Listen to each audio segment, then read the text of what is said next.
Andaba plácidamente paseando por la red y me encontré con este vídeo que vamos a ver todos juntos. ¿Qué relación guardan los cuadros de bailarinas de Edgar Degas y Jeffrey Epstein?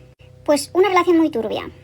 Adivinad qué, el tráfico sexual de menores ha sido normal entre hombres poderosos durante toda la historia. Y cuando digo normal quiero decir común, no que sea normal hacer eso. Bueno, pues aunque vemos a las bailarinas tan bonitas, y esos cuadros, la verdad que siempre los he visto, incluso yo he tenido una carcasa de móvil de esas bailarinas, y siempre los he visto en contextos, pues, porque son bonitos estéticamente, no por otra cosa, guardan una historia muy oscura detrás. En el siglo XIX, las bailarinas de la Ópera de París eran menores huérfanas o de familias muy pobres que entraban a vivir a la Ópera de París y allí eran entrenadas como bailarinas, y los hombres ricos y poderosos iban a verlas entrenar y a pagar por sus favores sexuales. Tenían patrocinadores. En este famoso cuadro podemos ver a uno de esos patrocinadores ahí arriba. Edgar Degas era un misógino, pero nos quiere plasmar ese submundo.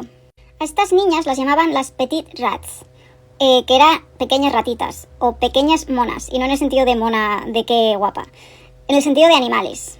Y le interesaba únicamente ver cómo retorcían sus extremidades y cómo gritaban de dolor por las extenuantes sesiones de práctica de ballet, porque el ballet es un deporte muy exigente, hasta el punto que los entrenadores limitaban su ingesta para que se mantuvieran bajitas y muy delicadas, muy delgadas. Si os fijáis, la mayoría de los cuadros de bailarinas las vemos ensayando entre bambalinas. No es tanto el stage y su performance, sino el submundo en el que se daban esos abusos. Y siempre en alguna esquina vemos a hombres. Entonces, estas niñas y chicas en estos bonitos cuadros son víctimas, como serían las de Epstein.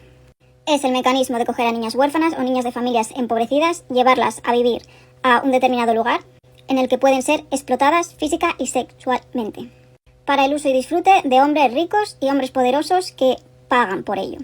El caso es que esta historia hoy en día ya es bastante conocida, por eso me sorprende que haya cantantes o celebrities como Chappell Roan que utilicen estos cuadros como inspiración para su vestimenta. Porque ahora ver estas bailarinas, por mucho que sean estéticamente bonitas, no evocan algo bonito. Estás llevando a niñas traficadas en tu vestido.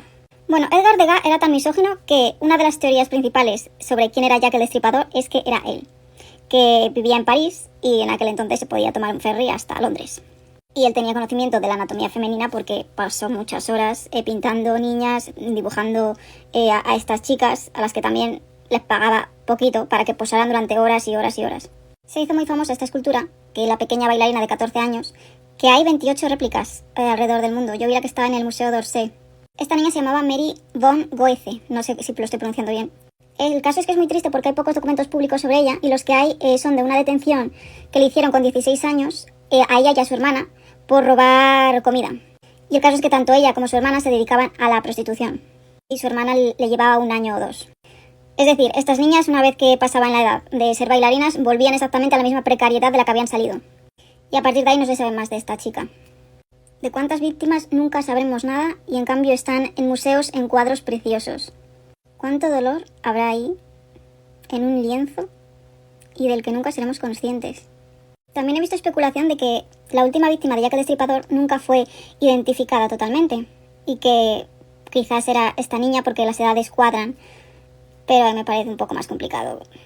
Cuando lo vi, no podía creerlo.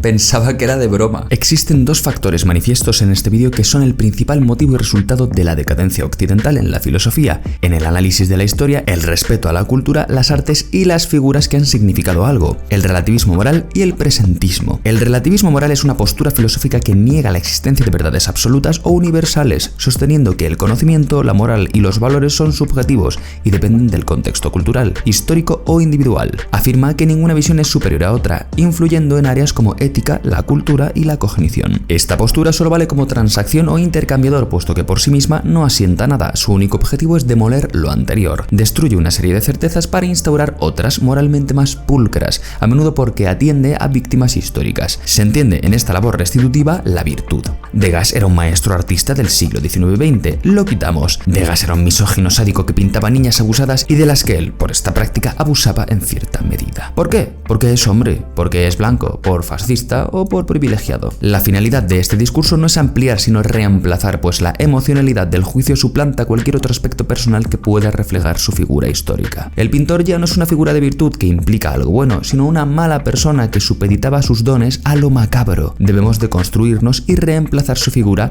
por la de otra persona más sana. ¿Cómo es posible que se dé este suceso? ¿Cómo es que cuela? Empleamos el presentismo. ¿Qué es el presentismo? Es un sesgo cognitivo e historiográfico que consiste en interpretar, juzgar o evaluar acontecimientos, personajes y normas del pasado utilizando los valores, la moral y los acontecimientos del presente. Esta práctica suele desvirtuar el análisis histórico al ignorar el contexto específico de la época estudiada. ¿Cómo presentizamos y deformamos una figura de la pintura como Degas? Comparándola con alguien que sea objetivamente un monstruo, como Epstein. Así nos aseguramos de que la empatía y simpatía por el pintor sean imposibles y, de darse, te sitúe a su lado como un monstruo, pues al aceptarlo lo estarías justificando. En este proceso intervienen otros factores de agenda ideológica, como es el de la criminalización del hombre como figura opresora histórica y enemigo de la mujer. Este fenómeno me parece inquietante porque es formalmente académico. Es decir, no es información alternativa, es información que las autoridades técnicas estatales imparten, o por lo menos amparan. Es la norma, ha suplantado a lo anterior, la nueva normalidad, o mejor dicho, la posverdad. ¿Qué es la posverdad? La posverdad es la distorsión deliberada de la realidad que manipula creencias y emociones para influir en la opinión pública,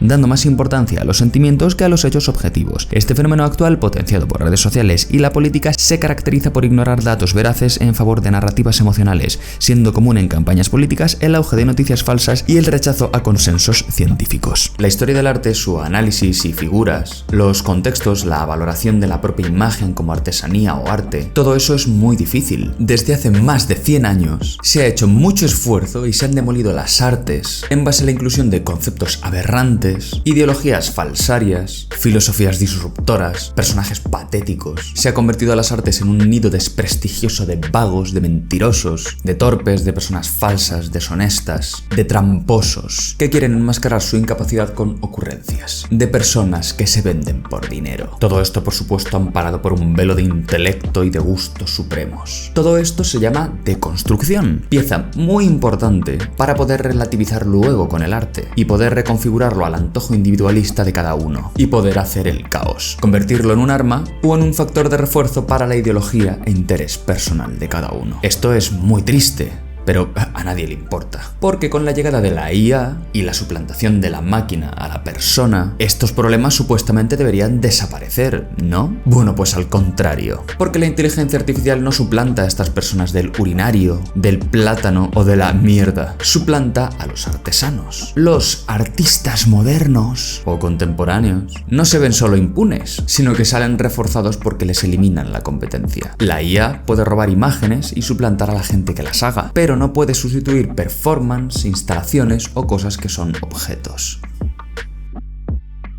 Hasta hace no mucho yo pensaba que estudiar era positivo, pero estoy empezando a pensar que no. El mundo del arte le viene grande a mucha gente. En defensa de la chica tengo que decir que en realidad es difícil. Es complejo, tiene muchas capas. Yo estoy muy acostumbrado a esto, pero sé que para no todo el mundo es fácil. Es un mundo difícil de mesurar. No culpo que personas como esta chica se equivoquen y digan subnormalidades. Hoy en día, como todo es abordable para todo el mundo y todo el mundo puede todo, pues sale y claro, pasan estas cosas. Habrá gente que la escuche y dirá: ¡Jo, tía! No lo había pensado. ¡Qué lista eres, tía! Y ella pues se lo cree. Eso refuerza el ego, reafirma el individualismo y se continúa relativizando sobre estos aspectos acercándolos a la ideología. Yo sé que al ser joven y profundamente dogmático, este dogmatismo ateo y sin Dios de religión civil se tiende a esta estupidez de pensamiento. Casi ningún pensamiento postmoderno al respecto de esto está atado a nada sólido, más allá de las emociones. Y esto es muy peligroso para las personas. Todo es cambiante, todo es subjetivo, todo es relativo. Solo lo afirmamos si nos es útil a corto plazo. Pero es que la realidad es más compleja y difícil de abordar. Es casi imposible emplearla de manera moralizante sin caer en hipocresías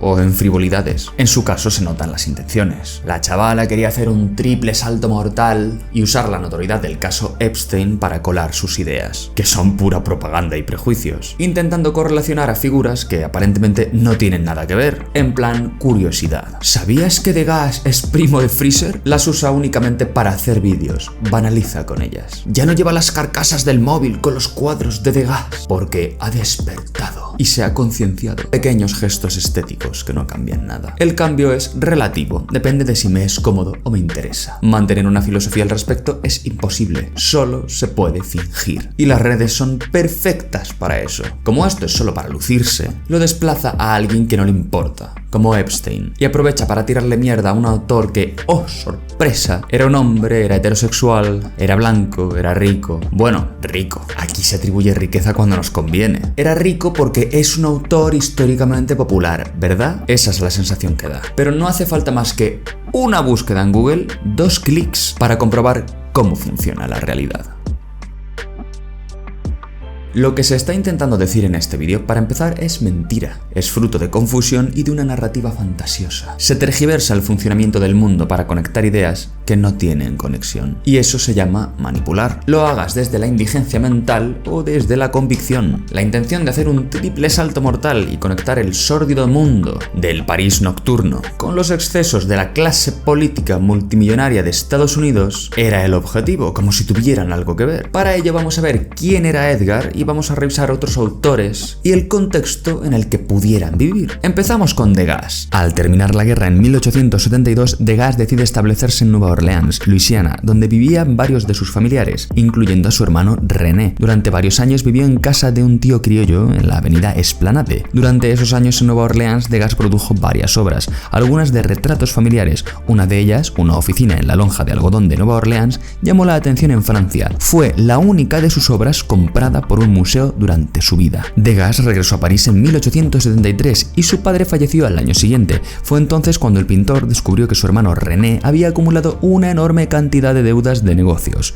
Para salvar la reputación de su familia, Degas terminó vendiendo su casa, al igual que varias colecciones que había heredado, para pagar las deudas de su hermano, lo que motivó que por primera vez en su vida tuviera que vivir de su arte como único ingreso. Durante estos años creó muchas de sus grandes obras. Pero ¿no era este tío un millonario privilegiado como la alta clase americana? Decepcionado con el salón oficial, Degas se unió a un grupo de jóvenes artistas que comenzaban a organizar un grupo independiente con el fin de exponer sus pinturas, rechazadas casi siempre por los salones. Dicho grupo fue conocido más tarde como los impresionistas. Entre 1874 y 1886, el grupo había montado alrededor de 8 muestras conocidas como exposiciones impresionistas. Degas lideró el grupo, organizando las exposiciones donde presentó muchos de sus trabajos, a pesar de sus constantes desacuerdos con los demás integrantes. Su desacuerdo con las pinturas al aire libre hizo que tuviera enfrentamiento con los paisajistas del grupo, incluyendo Claude Monet. Conservador en cuanto a sus actitudes sociales, Degas aborrecía el escándalo que creaban las exhibiciones, al igual que el nivel de publicidad y notoriedad que buscaban sus colegas. El mismo término impresionismo era rechazado por Degas y le disgustaba que lo asociasen con él. Insistía en que se incluyeran obras no impresionistas dentro de las exposiciones, como las de Jean-Louis Forain y Jean-François Raffaelli. Estos conflictos llevaron a la disolución del grupo en 1886. El privilegiado millonario Degas, rechazado casi siempre en los salones. Degas fue un hombre que formaba parte de un colectivo oprimido. Claro, al ser un excéntrico millonario amante de los excesos, huía de los escándalos y las exhibiciones, porque como era misógino, un violador de bailarinas,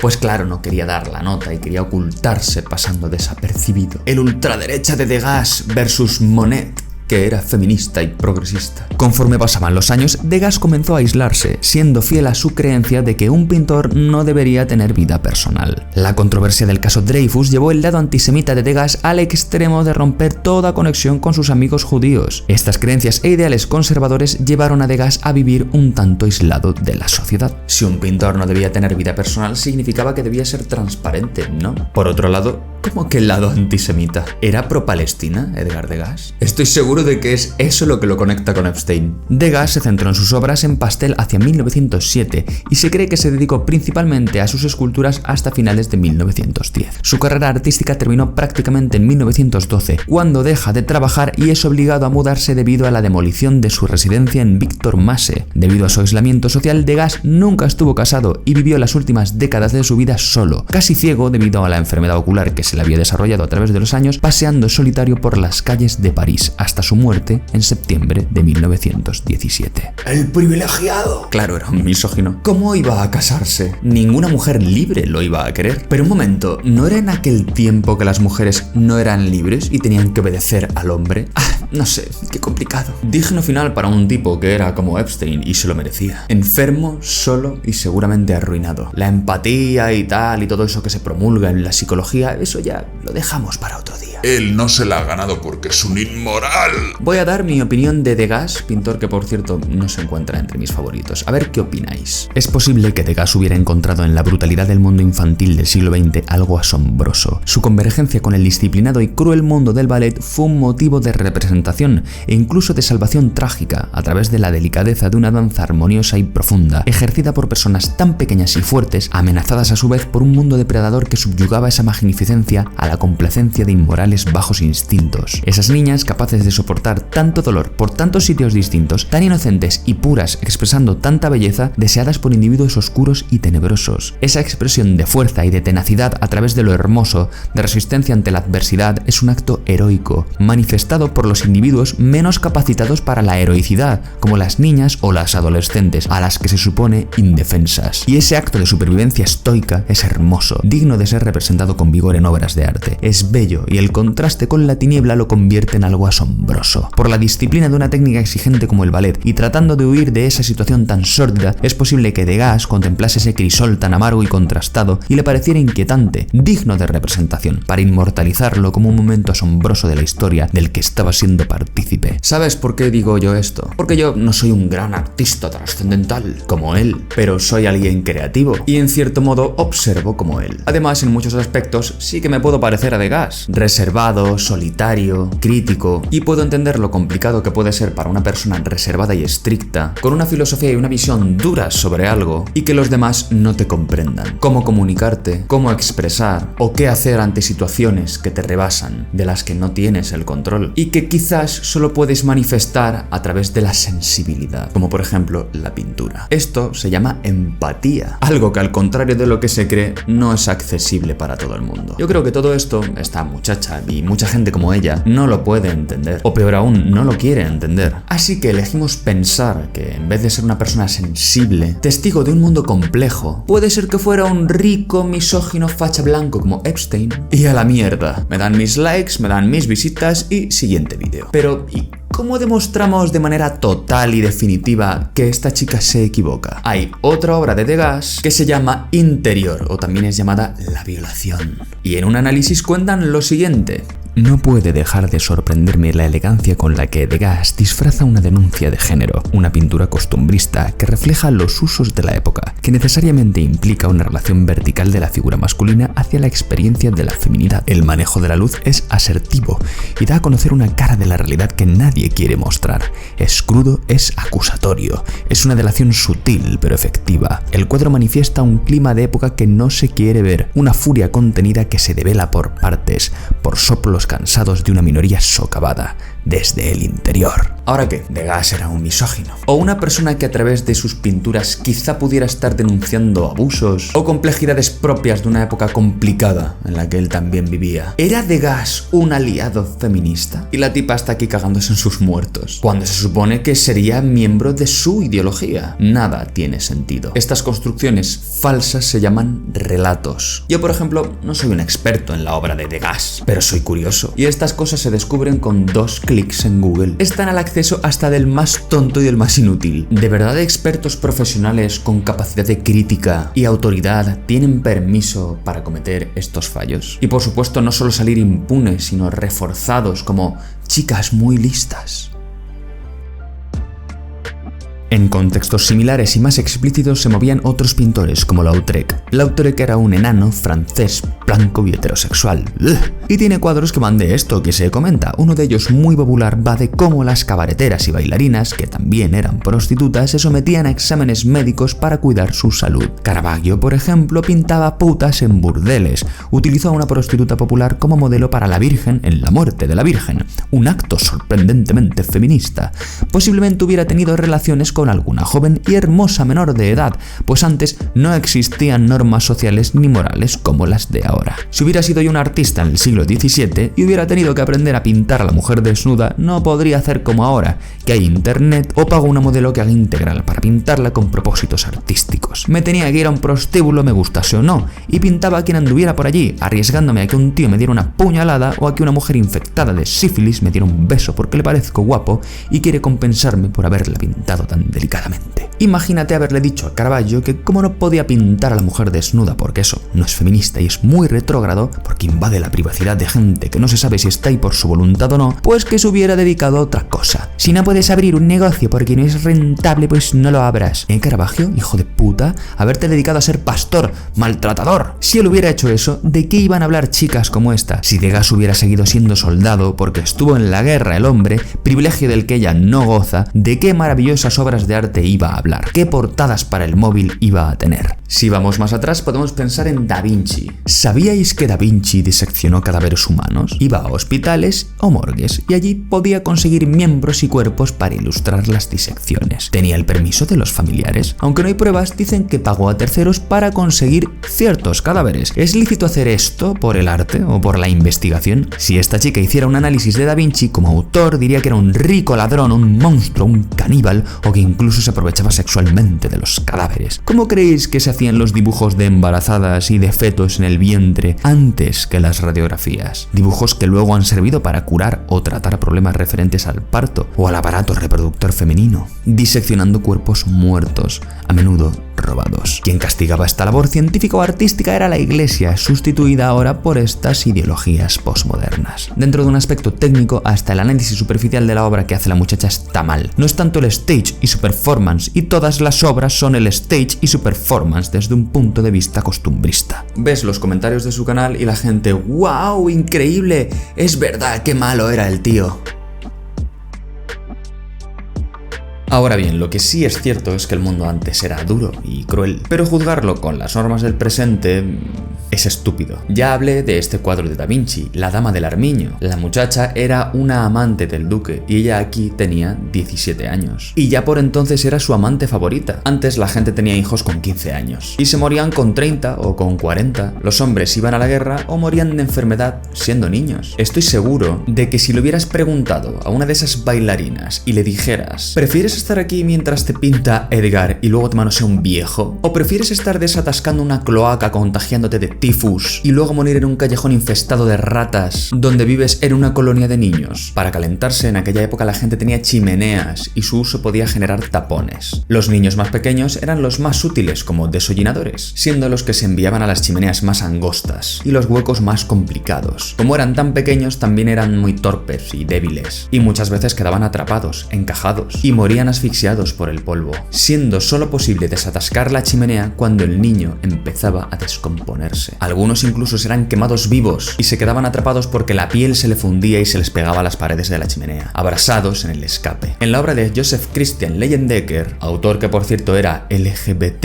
en su trabajo hay muchos negros representados en una época donde eran marginados. Bueno, marginados. No se les consideraba personas, había baños exclusivos para ellos. ¿Cómo se atreve el autor gay Leyendecker a representar esto? ¿No está apropiándose de su cultura? ¿No está utilizándolos para ganar dinero? Es apología de las diferencias, es violencia, presentismo. ¿Pretendes decir que lo que te escandaliza es la situación de prostitución o tráfico infantil? Antes los niños trabajaban y morían en el trabajo. La pobreza estaba generalizada. La gente usaba su cuerpo para subsistir. La vida era jodida para todos, por unos u otros motivos. Y los artistas han representado esto de numerosas maneras. Ellos formaban parte de este mundo. No eran ni árbitros ni agentes externos. Pero como comprobamos, hay víctimas de primera y de segunda. Relativismo. Va a resultar ahora que el hecho de pintar a las bailarinas es equiparable o semejante a ser Epstein, dado que la sensación de indignación que nos produce un relato tiene potencial para suplantar la realidad. Pues verdad, es que ¿no provoca esto vergüenza? ¿O rubor? Esta chica es además licenciada en psicología por una universidad. Mirad este vídeo. Entre el perro semihundido de Goya y este paisaje de Turner, Landscape with a River and a Bay in the Background, 1835, apenas hay 10 años de diferencia. Y aunque nunca se conocieron, parecen almas paralelas. Ambos respondieron a los miedos y tensiones de su tiempo con un lenguaje radical, emocional y adelantado a su época. Sus pinceladas rápidas, empastadas, casi caóticas, los llevaron al borde de la abstracción. Y sin proponérselo, abrieron el camino hacia el impresionismo, e incluso la pintura moderna. Pero hay algo que los une todavía más: su convicción de que el arte puede denunciar la injusticia. Goya lo hizo con obras como Incendio de un hospital, Hospital de apestados o Casa de locos, donde mostró sin filtros el dolor humano, la enfermedad y la marginación. Turner, por su parte, en El barco de esclavos, 1840, convirtió una puesta de sol aparentemente idílica en una pesadilla. Si miras de cerca, verás grilletes, brazos que se hunden, cuerpos arrojados al mar. La obra recuerda la masacre del barco Song en 1781, cuando más de 130 africanos esclavizados fueron lanzados vivos al océano, para que la tripulación pudiera cobrar el seguro. Turner pintó esta escena para confrontar a su público y sumarse al movimiento abolicionista británico. Un mar embravecido, un cielo rojo sangre, y apenas unas extremidades visibles. Un grito contra la codicia y la crueldad humanas. Dos pintores distintos, pero la misma certeza: el arte no solo es belleza, también es memoria y denuncia que todavía hoy nos interpela.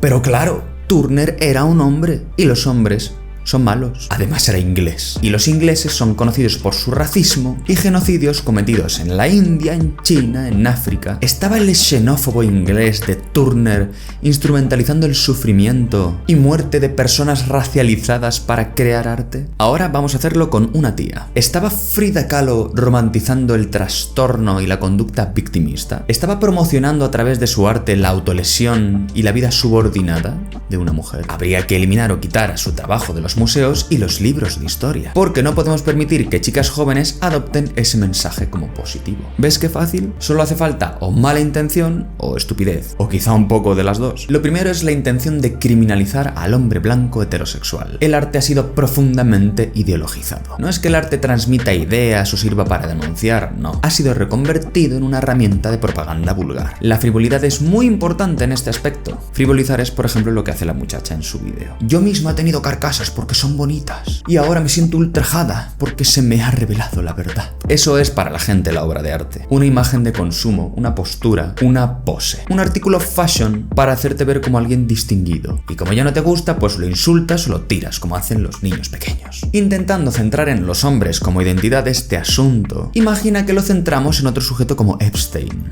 Este tío pertenecía a un grupo de multimillonarios con una religión concreta. Un grupo de gente en Arizona con tirabuzones y una estrella azul, que a lo largo de la historia han sido expulsados de países y están detrás de asuntos turbios relacionados con la banca, con dinero y con trata de personas. Imagina que llegas a la conclusión de que ellos son los culpables de todo. ¿Sabes a quién te parecerías? Al tío del que hablo en este vídeo. A continuación menciona a una cantante famosa. O sea, tía, me sorprende que haya cantantes como Chappell Roan que utilicen esto, tía, aunque sean bonitas, tía. ¿Tú sabes quién es Marina Abramovic? Bueno, mira, o más fácil, ¿sabes quién es Lady Gaga? Las alusiones, las connotaciones, la sexualización. Una cantante multimillonaria empleando imagen de obra clásica como vestido, con conexiones turbias a las élites y prácticas tenebrosas. No puede ser, hombre, me sorprende mucho. Cantantes y actrices millonarias, sin moral ni ética, actuando con impunidad ante abusos. ¿Cómo puede ser, hombre? No, si las mujeres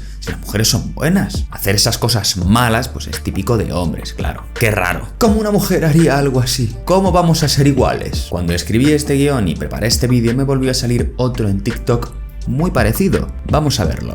Súper turbia la verdad que se esconde detrás de los cuadros de las bailarinas de Degas. El pintor francés representó más de 200 veces a las bailarinas de la Ópera de París. Representó la profesión en todos los ángulos posibles. Y en algunos de los cuadros coló una verdad súper incómoda. ¿Lo ves? Y aquí, y en esta. ¿Se puede saber qué demonios hacen estos señores de traje encima del escenario? Pues buscar a su siguiente presa. ¿Me estás entendiendo? Perfectamente. Resulta que los señores bien de la Ópera de París pagaban un extra para poder ir a ver a las bailarinas mientras ensayaban, como se ve en esta pintura, o las esperaban entre bambalinas para cobrarse sus favores después de la representación. Es que estas chiquillas cobraban tan poquito que la única manera que tenían de sacar a sus familias adelante era vendiendo su dignidad. Esto la ópera lo sabía. Lo más triste es que muchas de ellas creían que esta era la única manera que tenían de medrar socialmente, porque venían de familias tan humildes que las apodaban las pequeñas ratas. Y convertirse en las concubinas de los señores bien era la única oportunidad que tenían de salir del pozo. Fueron múltiples las que se quedaron por el camino, sin contar las que acabaron dedicando su vida a vender sus cuerpos por las calles, que fue por ejemplo el caso de Marie van der Getten, que es la modelo que sirvió para esta escultura. Y si bien no hay nada que indique que Degas se aprovechaba de las niñas, es evidente que sabía lo que pasaba. Y por eso, cariño, no se puede separar la obra del artista. Para este tipo de historias y más, nos vemos en Granada. Después de verlo, me llegó la pregunta: ¿es esto una tendencia ahora? Además de particularmente con Degas, ¿se ha puesto ahora de moda hablar de esto? Y la primera chica, que es una chavala, todavía se le puede aceptar el error si somos condescendientes y amables. Pero la segunda ya es una mujer crecidita. Y el caso de esta mujer, que es más adulta, por lo menos no lo relaciona con Epstein, ni insulta directamente a Degas. Pero se percibe de fondo así como una moralina, como una regañina. ¿Qué habría que hacer? O sea, quiero decir, ¿cuál es la finalidad de todo esto? ¿Es para hacerse los listos? ¿Para que cuando alguien vaya contigo a un museo, vea un cuadro, le digas: ah, ¿te gusta este cuadro? Pues ¿sabes que el pintor era un misógino machista, hijo de puta? Si tanto te gusta, quizá tengas algo que ver con él. Mejor mira esta pintura de Emily Mary Osborne, que sí representa la realidad de cómo sufrían las mujeres. Pero joder, si aquí hay mujeres pintando, ¿no se supone que no podían pintar? Claro, yo creo que el error de todo esto es pensar en esa actitud naif y estúpida. Ay, qué bonitas son las bailarinas y qué sensiblemente representadas. Seguro que Degas era un aliado feminista, porque claro, esta virtuosidad no podría ser posible en un villano machista. Entonces, cuando te das cuenta de la complejidad de la comunicación del arte, que no tiene por qué ser idílica ni estar sujeta a narrativas de buenos y malos, que es multinivel, pues se pincha la burbuja. Y entonces se ejecuta un absurdo acto de presentismo relativista. Juzgar con la moralidad del presente sucesos pasados, empleando la política con una intención moralizante, doctrinaria. Exactamente igual que hacía la Iglesia en el pasado. Y hasta aquí el vídeo de hoy. Si os ha gustado, dadle like, compartid o haced lo que creáis conveniente. Un saludo y nos vemos en el próximo vídeo.